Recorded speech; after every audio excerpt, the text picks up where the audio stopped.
Welcome to the BuiltOnAir podcast, the variety show for all things Airtable. In each episode, we cover 4 different segments. It's always fresh and different, and lots of fun while you get the insider info on all things Airtable. Our hosts and guests are some of the most senior experts in the Airtable community. Join us live each week on our YouTube channel every Tuesday at 11 a.m. Eastern, and join our active community at BuiltOnAir.com. Before we begin, a word from our sponsor, On2Air Backups. On2Air Backups provides automated Airtable backups to your cloud storage for secure and reliable data protection. Prevent data loss and set up a secure Airtable backup system with On2Air Backups at On2Air.com. As one customer, Sarah, said, having automated Airtable backups has freed up hours of my time every other week and the fear of losing anything. Longtime customer David states, On2Air Backups might be the most critical piece of the puzzle to guard against unforeseeable disaster. It's easy to set up, and it just works. Join Sarah, David, and hundreds more Airtable users like you to protect your Airtable data with On2Air Backups. Sign up today with promo code BuiltOnAir for a 10% discount. Check them out at On2Air.com. And now let's check out today's episode and see what we built on air.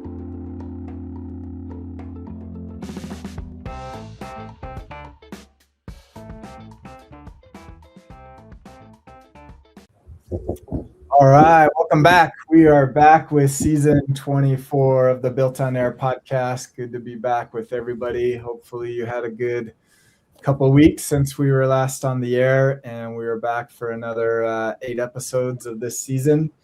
Good to be with everyone. Myself, Dan Fellers, Camille Parks, and Ali Alosa. And we are joined by special guest Mike Simmons. Welcome, Mike. Thank you very much, Dan. I appreciate it. Good to have you on with us. We'll have more to share with Mike in a second. So yeah, for this first episode, we're going to walk through a couple big events that happened in the Airtable space, as well as some updates and whatnot. But one thing that I noticed, Airtable started calling their events airspace. I don't know when that started, but I think that's what these, because there's a new one in LA, right? The Air Builder, but they're calling it airspace. And I think the one they did in Europe somewhere, they also called that airspace when I was looking at there. So I figured it was appropriate we start off the show with some of these amazing pictures that just came out over the night of the other side of the moon. And so I don't know if you guys are following this space adventure, but it's pretty amazing. Incredible. I watched this, watched the launch with my son, and he was like so excited. He's almost 2.5, so he was just like, blast off, rocket. It was really good. That's awesome. Yeah, these pictures are pretty amazing. Oh my gosh. Cool stuff. There you go. So I saw like they were announcing like Airspace LA or something. I was like, oh, is it going to be how like Airtable is used at NASA or something? I wondered. I wouldn't be surprised if NASA is a customer. Yeah, could be. That'd be funny. There's got to be a builder at NASA somewhere. Yeah. So we'll see. All right. Okay, with that, since we last left off, there was a couple events. Why don't let's tackle Airtables first. So Airtable had an event called the Airtable Build-a-Thon, and it was in New York. And it was an all-day event where basically they had a challenge to use AI to build on Airtable. And I don't know if here we go. Okay, so here's the recap. Lots of pictures, lots of people there. So there is bounty winners. So it doesn't give their full name, just their tag names. And they don't announce. Oh, here it is. Zach Nagin was both a bounty winner and the grand prize winner. Congratulations, Zach walked away with $50,000 from a day in New York. Very cool. Let's see what this says. Okay. Ali, I know you did not get the chance to attend. Camille, did you get the chance by any chance? No. Yeah, I don't think any of us were there. Yeah, this one was more Airtable AI focused, and that is not my expertise. So I sat this one out. Yeah.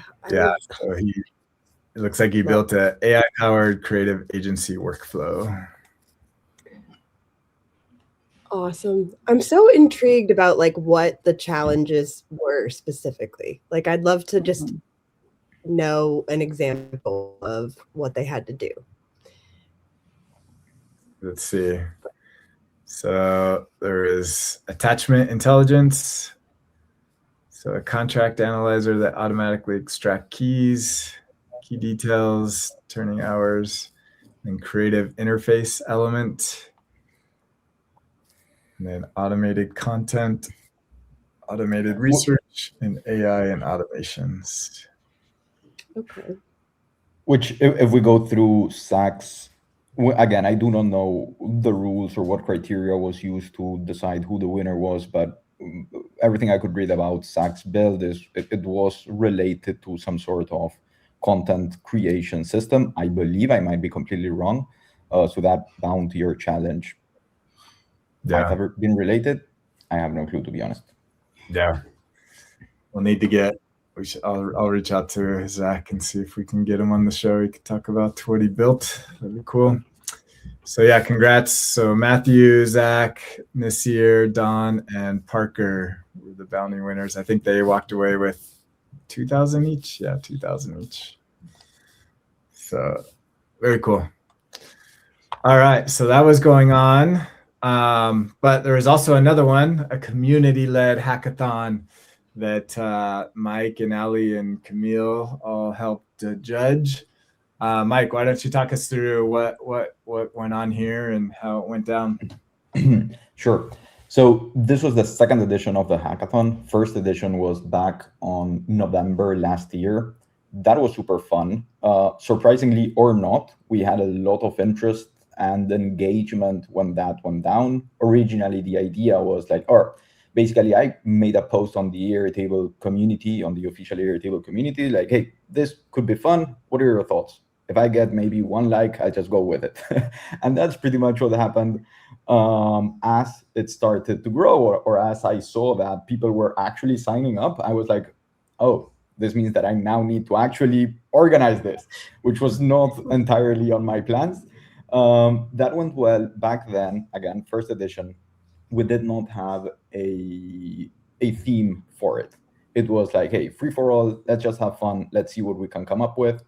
Again, different structure or schema, because back then we decided to have a 48-hour build-out time frame or period, with some pros and cons, but basically that made everybody rush on their builds. We did get to see some amazing stuff, super fun build-outs. And it is interesting because, again, back then, Airtable was already pushing with their AI features, AI lab. Custom interfaces were only kind of a thing back then. And do remember, this was only a few months ago. So not all submissions included AI features. Do remember that we have 3 different awards for the hackathon, both for this edition and for the past edition. The Grand Jury Award, where Camille and Ali participated as juries, the AI Award, and the which is obviously AI focused, and the Basefluencer Award. Basefluencer Award, it goes to the submission which gets the most amount of likes on YouTube. Okay, and for the last edition, I should double check the numbers, but maybe only 60 to 70% of the submissions used AI, whilst on this other hackathon, the terms were pretty different. Still 3 awards, but we had about 15 days for people to work on their submission, right? 100% of all submissions were AI driven or used AI. And in this case, we did have a theme, which Ali was amazing at choosing, which was let's play, meaning, hey, let's build a game for it. I do not know, and maybe you can help me discuss or understand this. I do not know whether the fact that we had to build a game using Airtable led to people using more and more AI, 100% of the submissions, or whether AI is just a thing and people are finding it really helpful. Whichever the case is, the theme was super interesting, super fun. It made people want to post and share their build outs through the 10 to 15 days building period, which was amazing because we could follow their kind of like build in public stuff through LinkedIn. They were posting on a weekly basis their progress. It was super fun to see progress. I think that also sparked creativity.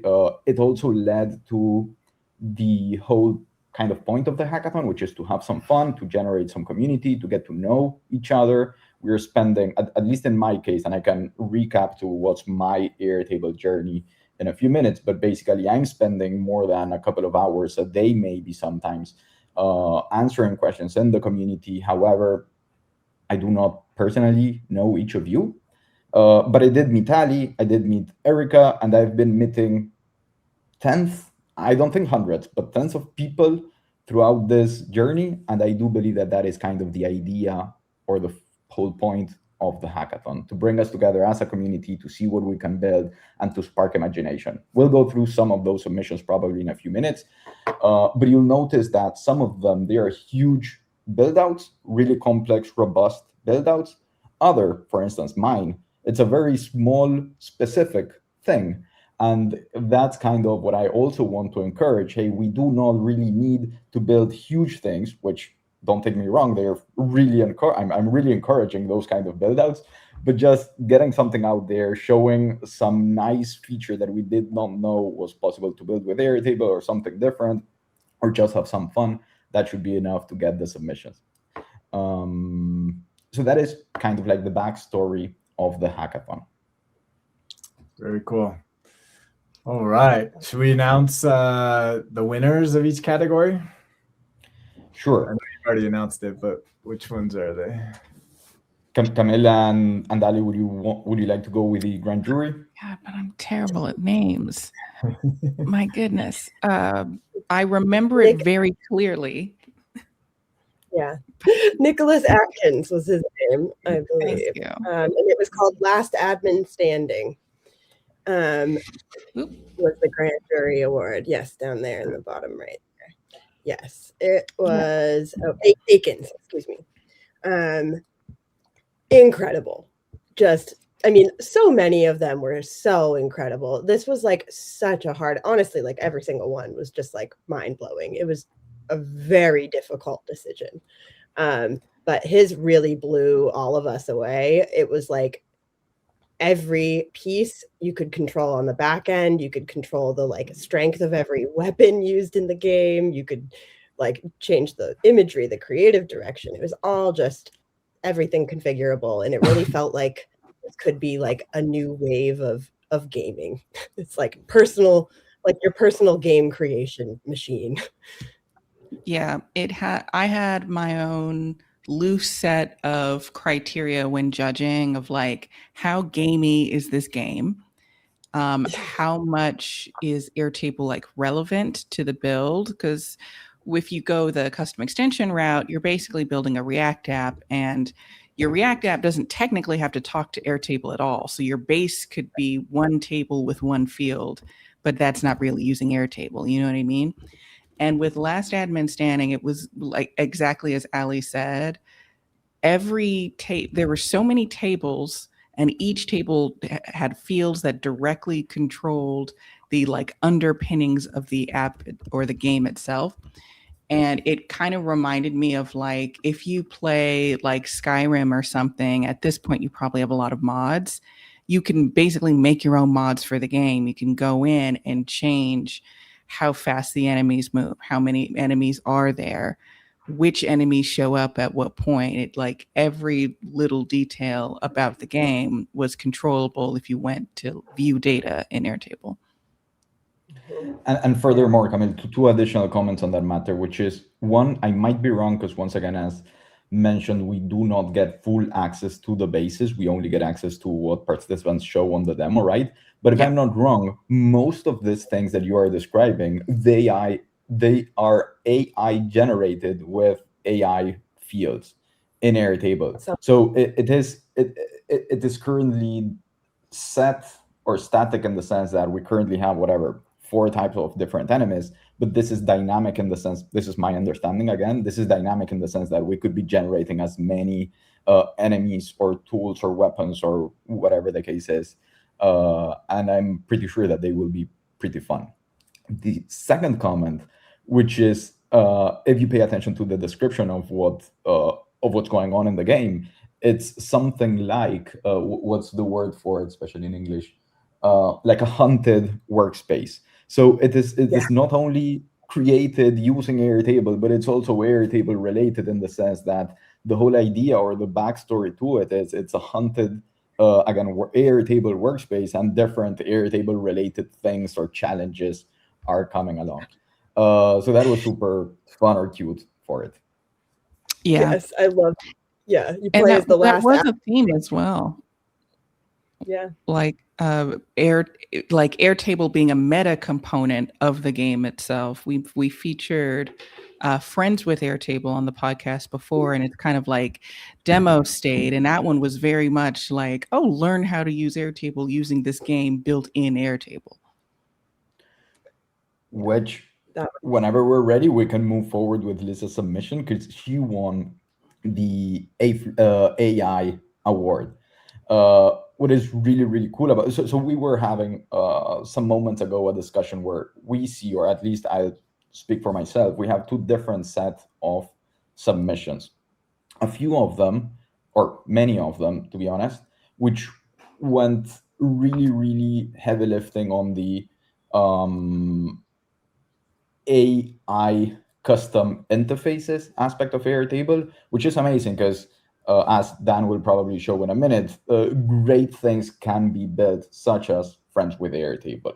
However, it does seem kind of far from what we've been seeing for so many years in Airtable. So this other set of submissions were really leveraging AI native interfaces, but using some AI on the back. The distinction is really fun to see. And Lisa's is a great example of what actually can be built to taking it to its limits for the AI custom interfaces using Airtable. As I believe it was Ali who was mentioning, Camila, I think she was mentioning.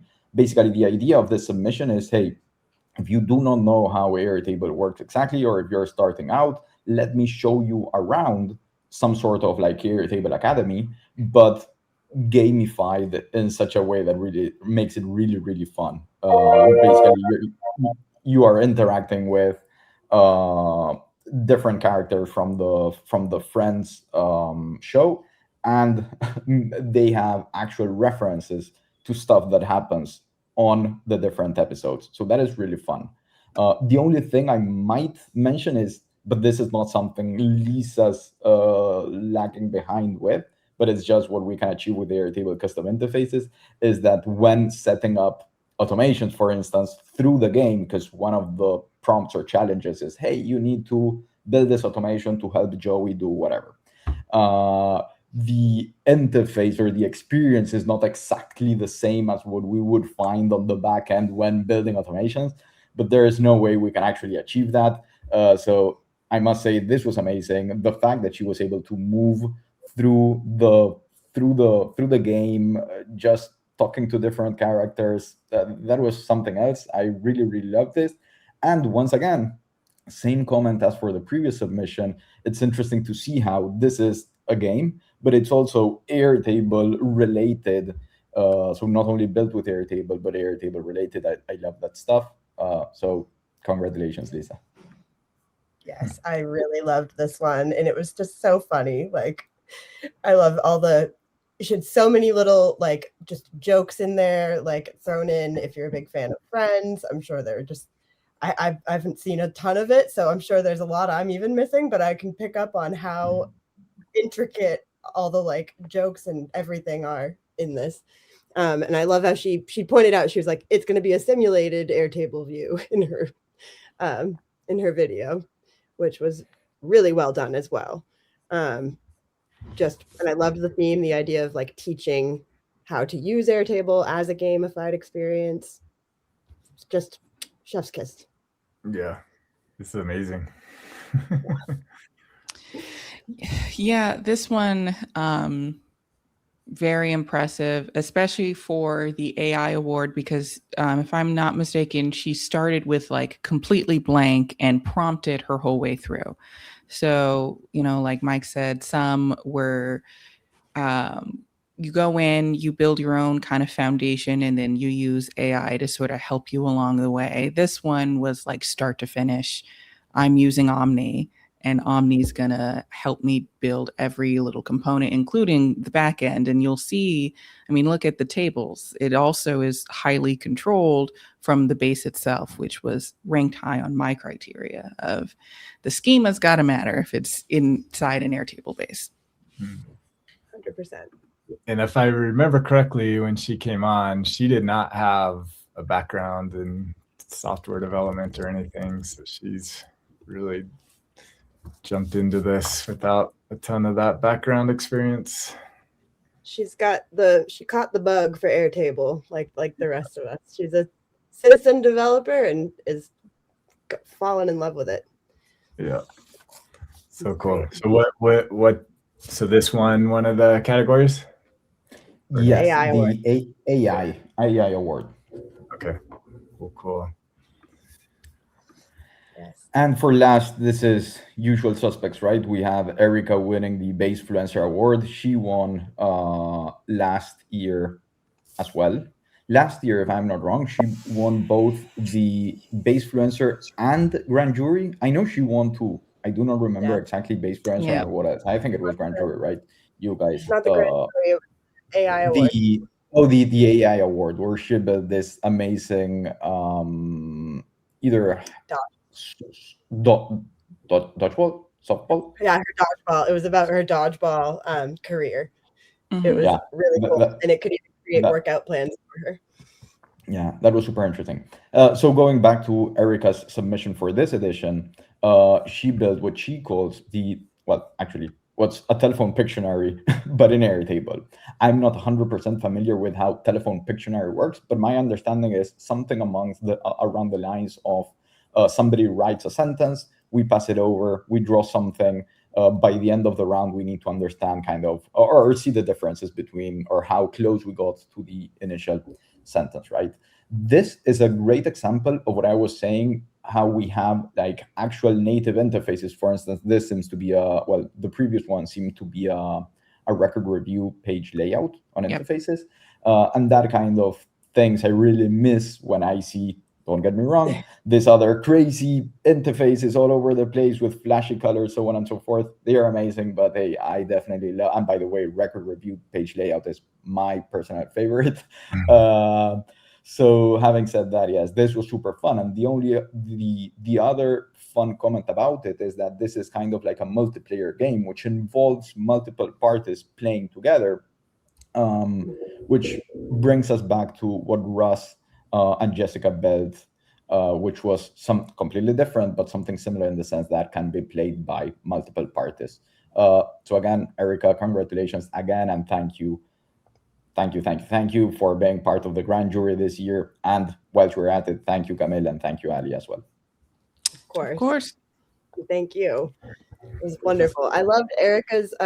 She had an AI generating lists of verbs and nouns so that it could pick a verb and a noun and like use these two keywords to create a silly random sentence, like to use as the prompt for the drawing, which I thought was really cute.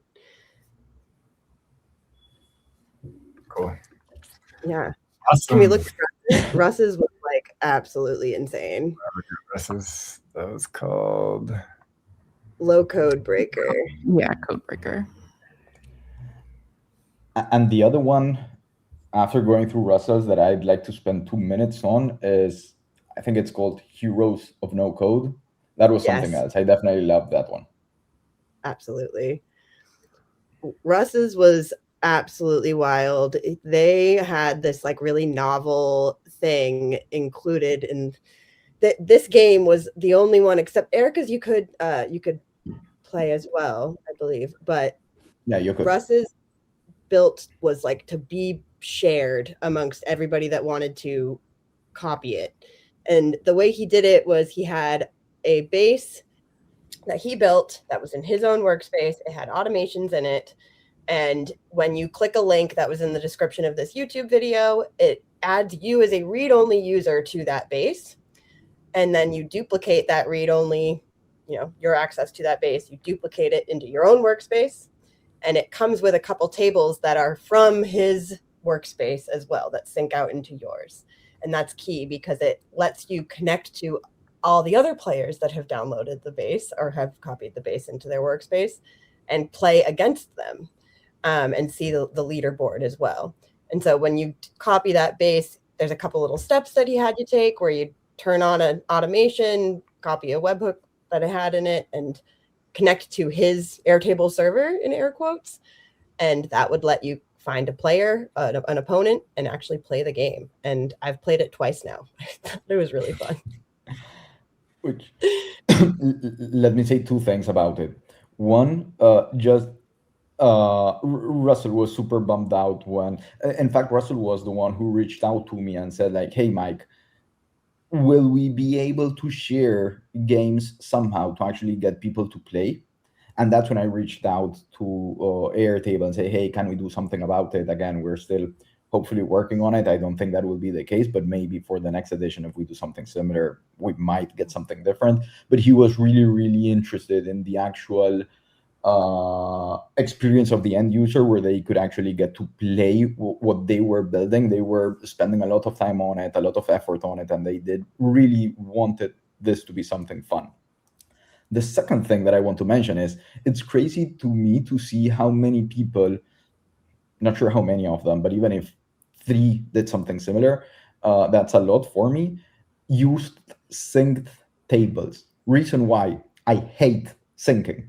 Whenever possible, I try to avoid syncing. So only the fact, except when a couple of things happen, either you really need to bypass the record count limit, or you're building something that needs to be separate basis for confidential information or sensitive information. So unless those 2 criteria are met, I try to avoid syncing as much as possible. So the fact that they did this just for fun, that was impressive to me. Very cool. All right. One more. What was the other one you wanted to? Try Heroes of No Code. Here's the next. All right, here we go. I love this guy's energy. It was good. Yeah. Greg. All right. So What about? if you click through it, so basically this is, I'm not familiar with the original game he is basing this out of, but basically the story behind this is you are a no-code consultant, you select your character, you select a couple of skills or something like that, and you're dropped in this map and you start clicking around it. What his clicking has 2 things to it. There are tiles. As you'll be able to see, you have like green tiles, gray tiles, so on and so forth. I believe that each of them means something different, but what's more important than, by the way, those tiles, they are AI generated and they are found on the back end. So that is something that for sure Camille will really love, as you really get to see the Airtable structure of it. And within the tiles, or within the some of these tiles, you get these, I do not remember what he calls them, but whatever is popping up is like either benefits or challenges that you face. And that also has their own place within the Airtable backend, and all pictures for it were AI generated in bulk. So the backend, and again, he is syncing. So that's enough for me. So this was a really fun and interesting game, and pretty robust, I would say. Yes, this was just like that last admin standing. This was like I loved both of these for that reason. It's like all the images you could have in your game as well. Like everything was all driven by this back end. Mm-hmm. So cool. Look at that. Just absolutely incredible. Like every single one. If we could look at them all, I would be like, I feel bad not looking at them all just because every single one I'm like, oh wait, and that no-hit music bracket challenge, like Sean McGregor's, that was great. I loved that one too. It was super cute. I was particularly fond of Darn Tootin', which was like a murder mystery. Not really a murder mystery, but it was in the format of like a noir. Like you would go in and you would investigate a crime. And again, please correct me if I'm wrong, Camille, but I believe that one was again using this sort of native Airtable interfaces, right? Yeah. Mm-hmm. Oh, love that. I think I have something with record review, but mine, really good. Yeah, the test I didn't submit it officially, but I demoed it on the podcast. Also used record review. It's the best one for games, apparently. I love it. I have a qualm with record review. It would be my favorite layout, but it's the problem is it's a detail page, but you can't reuse it. Exactly. And something, now don't get me started, because if you used them about a year ago and you duplicated one, it kept the original name, which is not the name that's on the sidebar. So it's like under the hood, it's like inbox detail 1, inbox detail 2, that doesn't match the name that you give it, which became really confusing when they came out with Sandbox, because that's the name it shows you, not the name that you see. So if they just used detail pages, then you wouldn't have that problem, because they don't have that behavior. Just let me point it at a detail page. That would be, I'd use it again. Yeah. Yep. Yeah, that is absolutely true, because that makes it hard for scalability, because if you need to change things around and you have both the record review and you have a detail page, you'll need to go, and we have multiple times so many of these ones, you need to change things all around.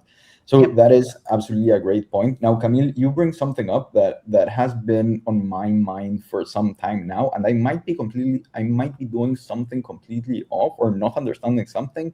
I'm having a very hard time when working in Airtable, when I check for dependencies on a given field, for instance, and I'm seeing what interfaces are affected by this field or where this field is being used.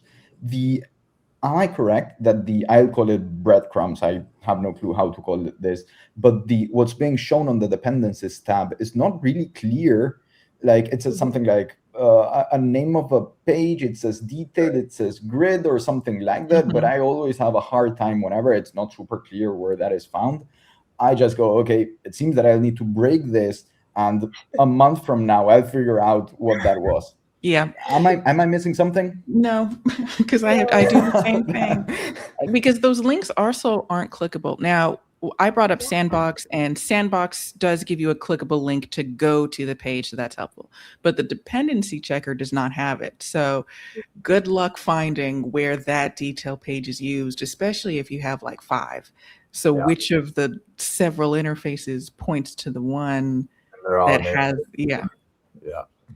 I have the biggest pain. And they need an interface to show you all of the record detail pages, so you can at least go to that page and at least click through them. One of my coworkers just built, like, they used the blank layout, and she just put like stacked 5 like grids on top of each other, and the sole purpose was just to show each one was tied to a different detail page. And I was like, we shouldn't have to do this, but this was a good idea.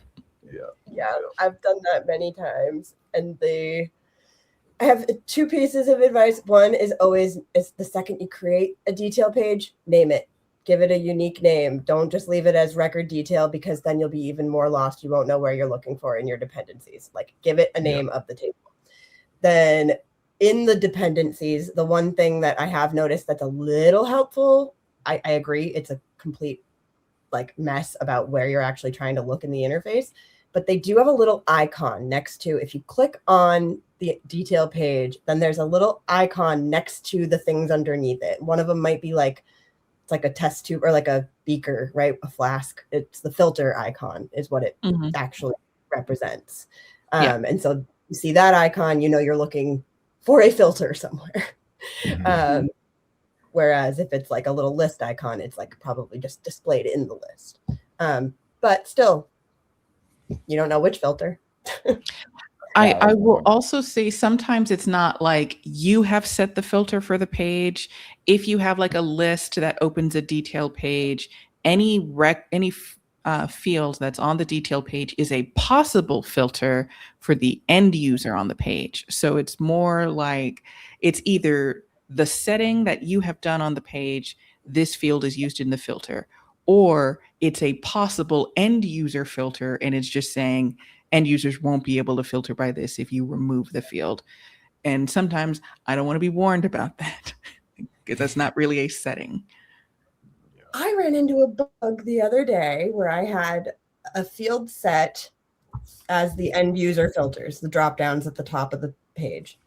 I deleted it out of the base because I didn't need it anymore. And I was like, whatever, I don't care about it being deleted from that user filter. And it removed it. It was no longer visible on that screen. But then I couldn't publish the page because it was saying there was a broken field.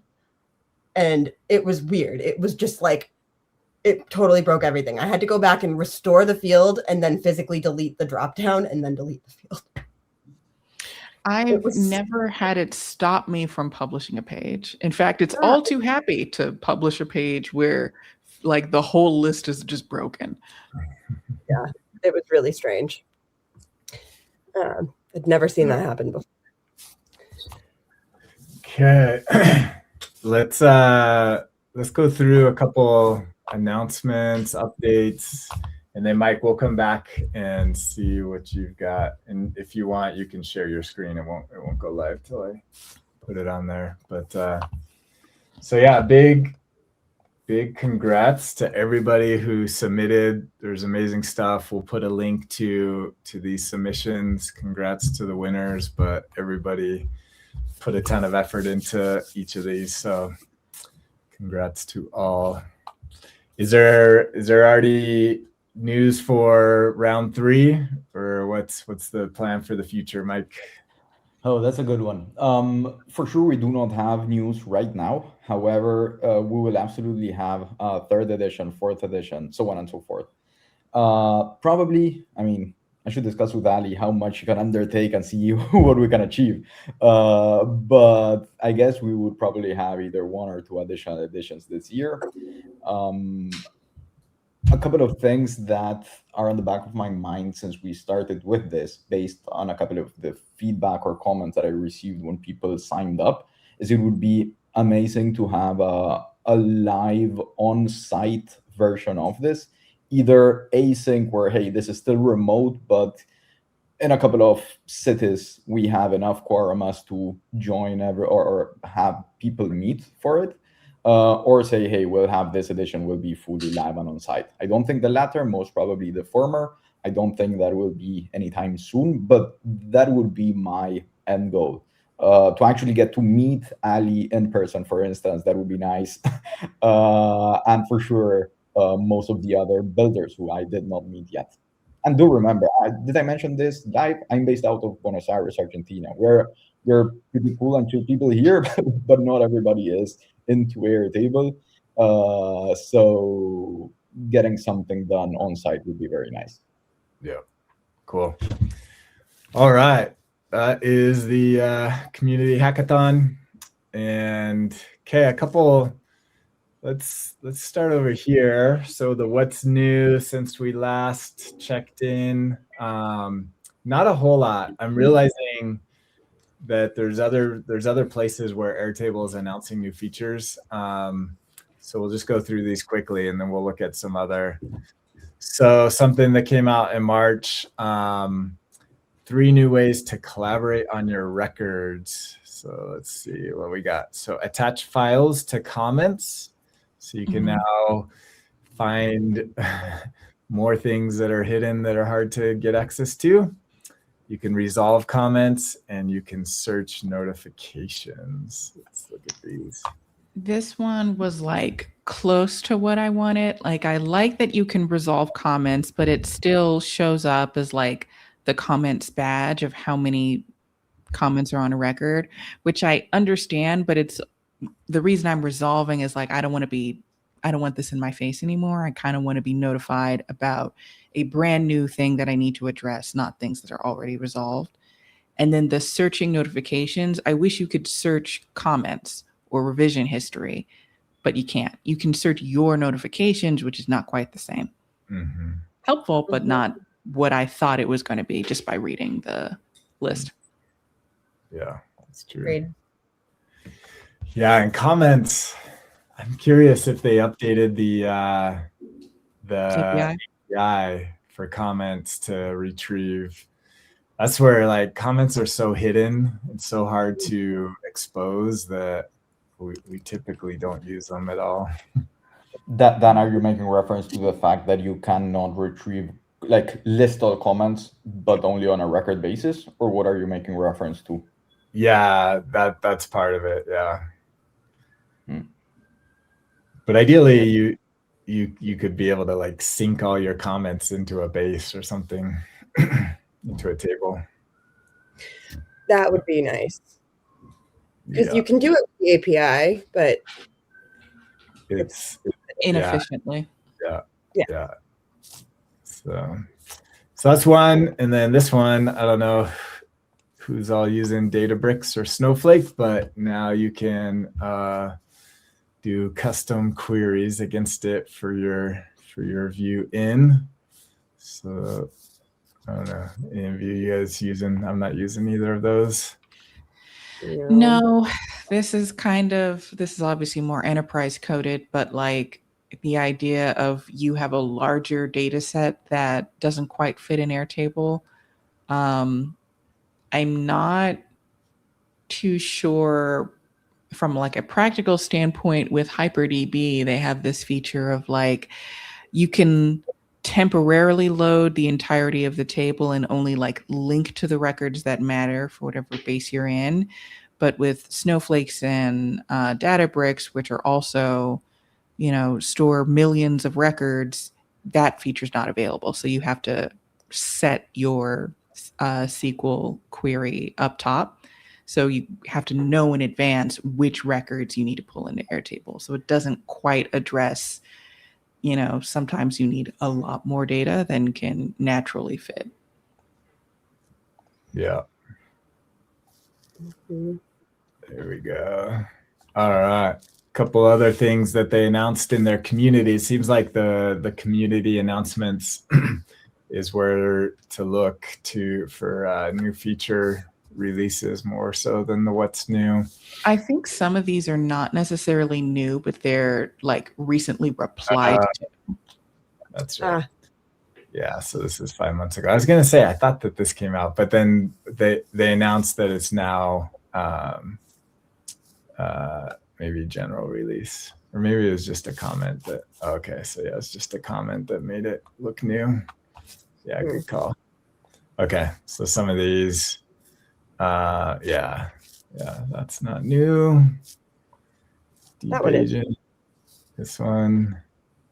Okay, deep match field agents, a new type of field agent that finds and links the most relevant record.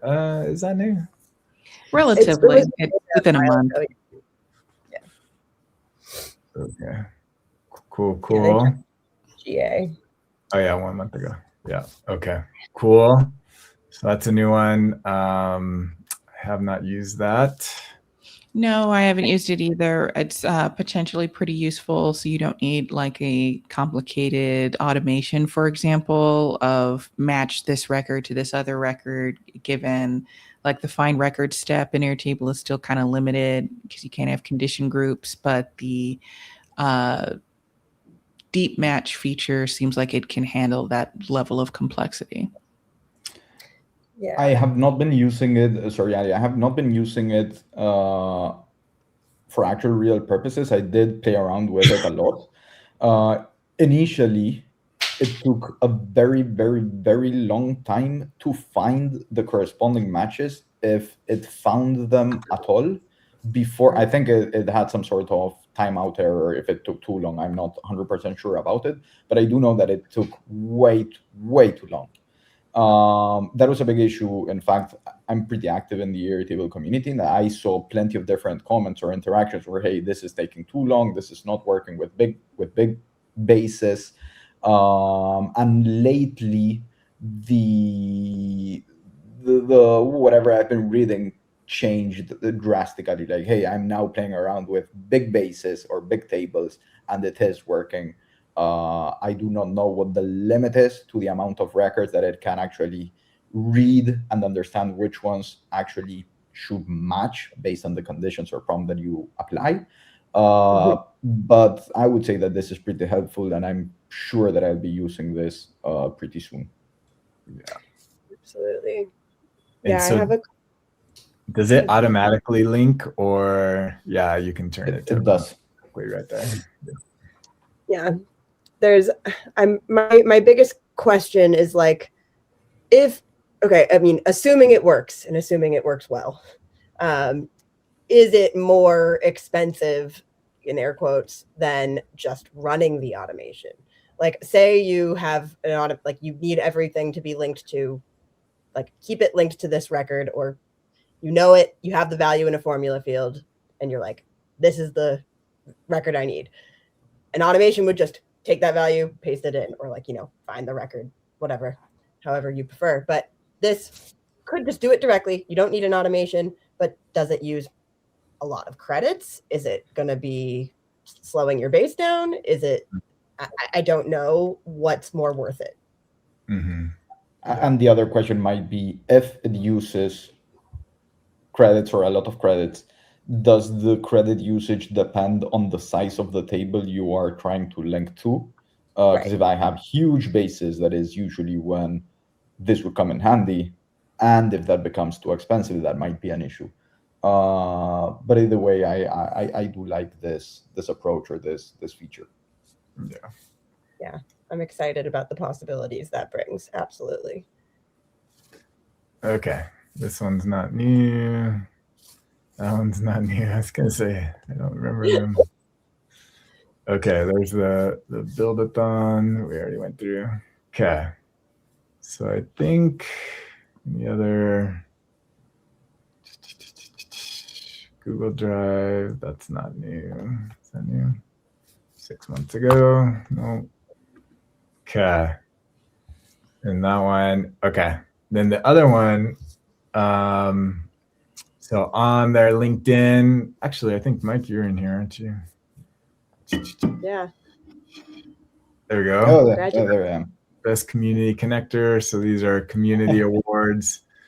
I love how they give themselves awards. Best new product launch with agents. Okay, interesting. To us. Yeah, congrats, Max, as well. Yep. Mhm. Max.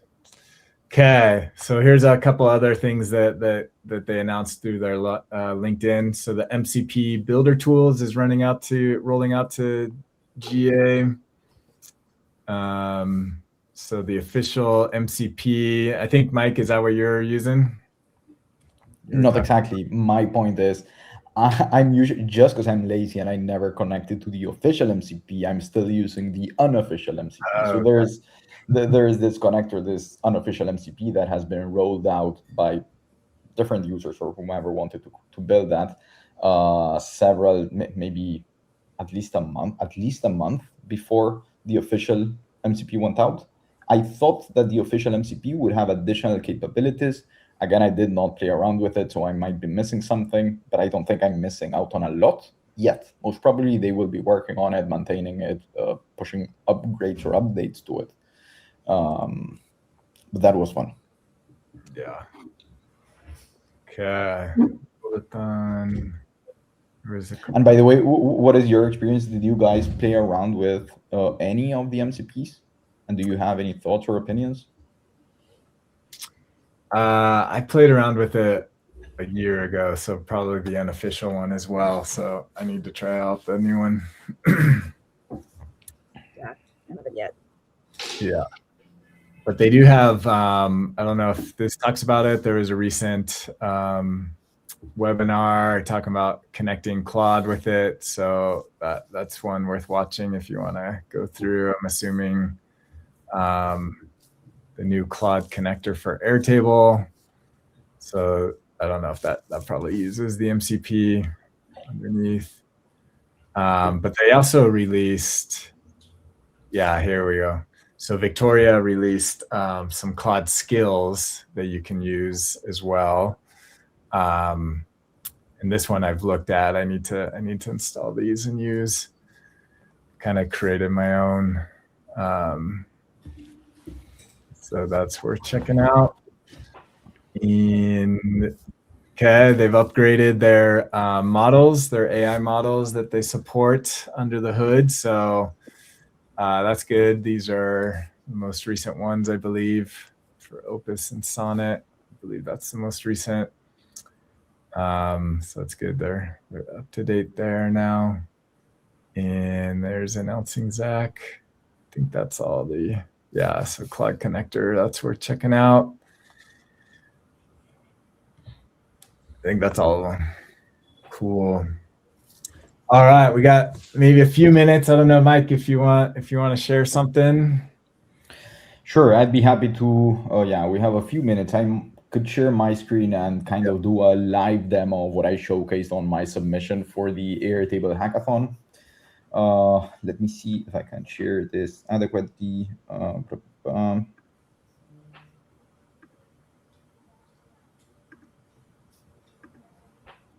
Almost there.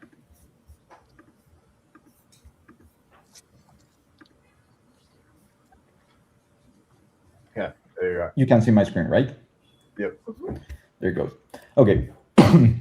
So basically, a few days before the hackathon, I was like, hey, what can I build? What could be something fun?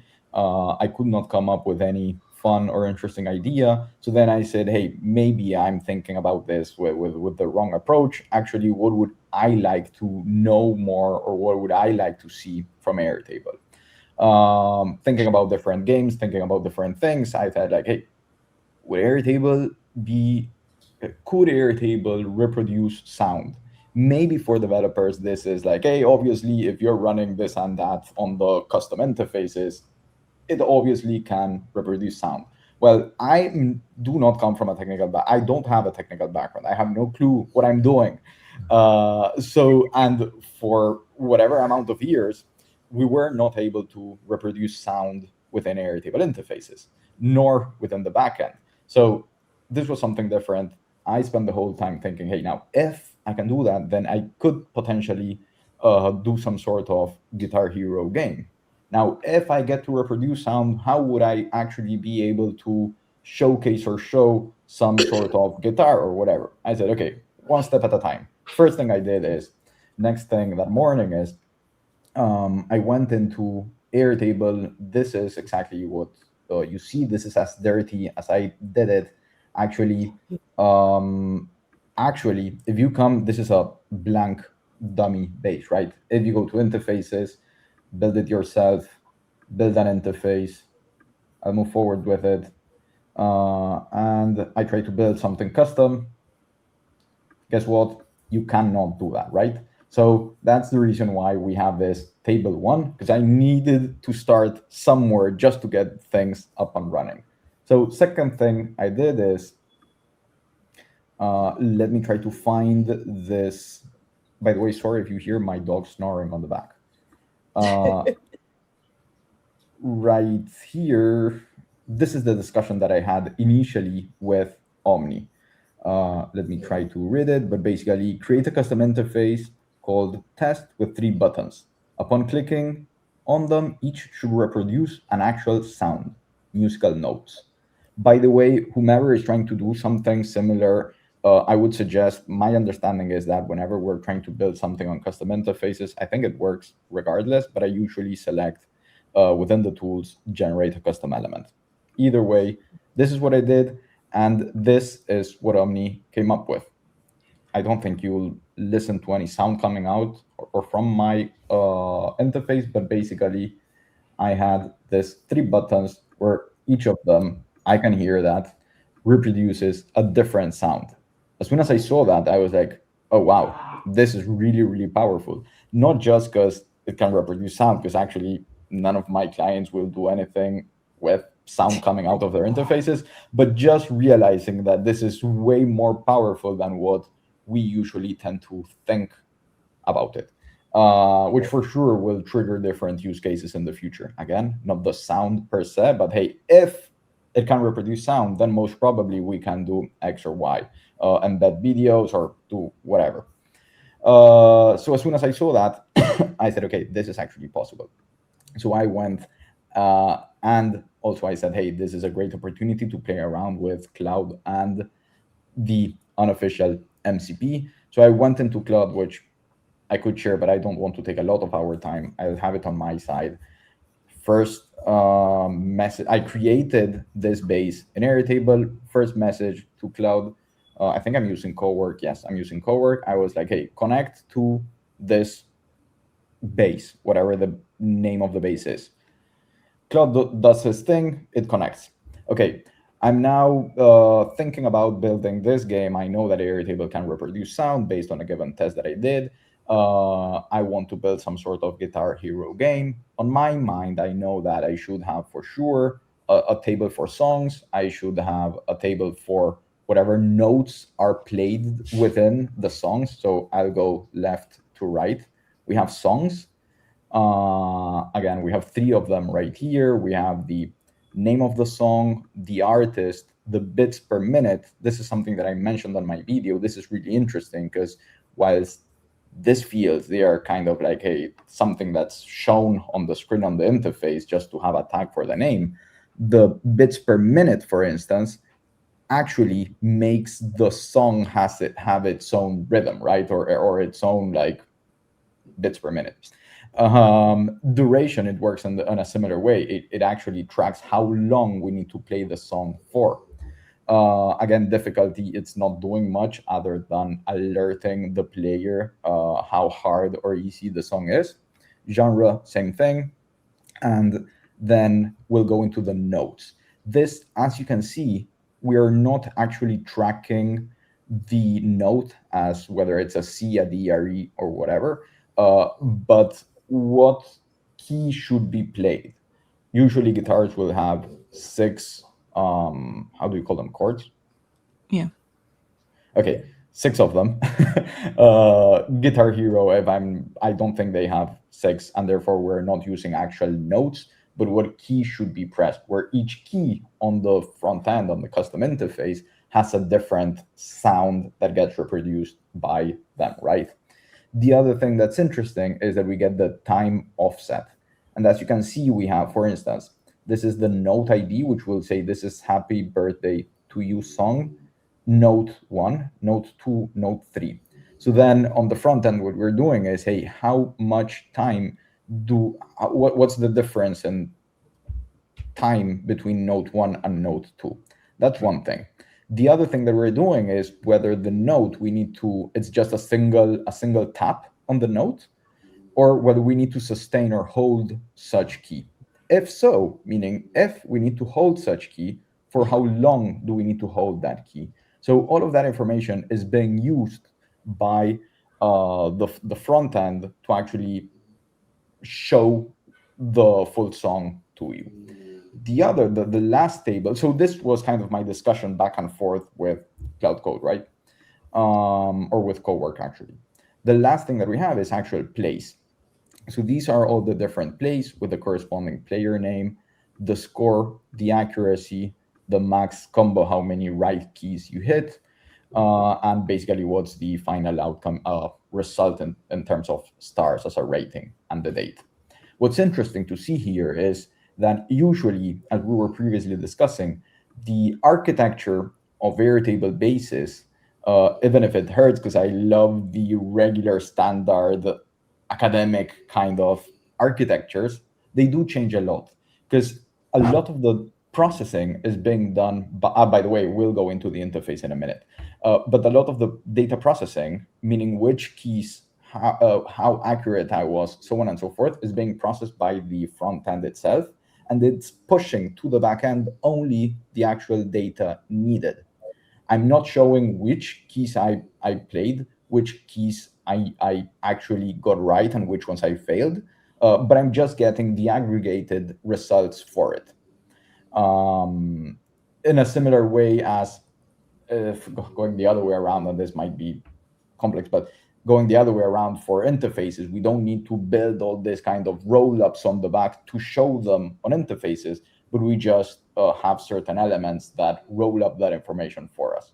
In this case, we're going the other way around. So as an end result, what we have is, if we go right here, we have different versions of the actual game. First one, this is songs. To be honest, the reason why I have this is because, once again, I cannot trigger the creation of a custom page without having something on my interface. So I'm just listing the different songs. We have a couple of versions of this, either because I did not like the design or because they did not work at all. So in this case, if I want to play the notes, if I do this, I will hear some sound because it seems that notes are hitting these keys at some point in time, but I don't get to see anything. This one, my thought was, hey, this is too kind of like arcade or electronic. I do not love it. However, it does work really good because it's really loud.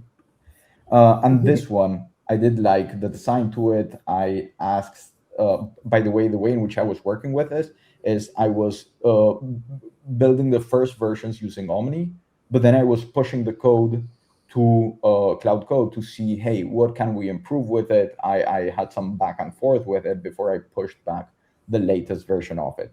FYI, for anybody who is not 100% sure of what it is that I am doing, if I click, so once again, I was here with this outer border. If you click on the actual canvas, for instance, and you see that this is a page custom, right here you have 3 dots. If you click on edit source code, you will get redirected to this view where you can actually play around with this. So basically still manual, because we do not have a great connector to do this from, this is my understanding, from Cloud itself. So basically what one would do is you would copy this and paste it on the other side and then come back with a polished version. Do note that if you make changes in this way, as soon as you do those changes, you will not be able to go back and use Omni with this version.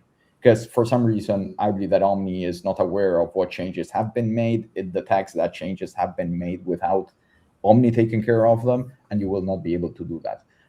So before making changes, you might want to duplicate the corresponding page.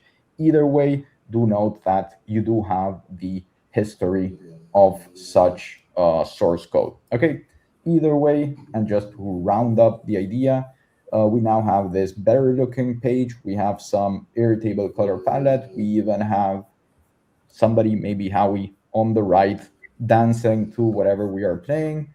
And this does work, meaning that both notes come right there, and as I press keys, that works, and Howie's dancing on the side, so he's happy, and therefore I'm happy. So that's basically the full journey of how I built this, which was try to understand whether Airtable can reproduce sound, build a very basic MVP, play around and have some fun with Cloud Code, and push the final version after a couple of iterations. But it was really interesting to see that that can be achieved, and also what the Airtable MCP using cloud code is capable of doing and what it is not capable of doing. I have a couple of takes on that. This was a great opportunity. And finally, this is something that maybe took less than an hour or so, and it was still super fun to build, super insightful to understand what can be done and what cannot be done, and it still makes for a fun Airtable hackathon submission. And therefore, that's when, hey, I encourage you, we definitely love them, but we do not need the most robust and complex systems out there to be submitted. Something fun that sparks creativity. We can discuss them. It will be fun. We'll see some new things, and that should be enough to have some fun for the Airtable Hackathon next edition. Love it. Oh, Dan, you're muted. Oh, Dan, you're muted. There you go. Sorry. Thank you. That's awesome. Thank you for sharing that, Mike, and for your work there with the hackathon. I think the moral of today's show is Airtable is no longer a business process platform. It's a gaming platform. So build your games, have your fun. And we'll wrap up here. We'll be back next week with some more insights and tips and tricks. And good to be with you. And thanks again, Mike, for joining. And good luck in future hackathons. Thank you very much, Dan. Thank you all for having me. This was super, super fun. See ya.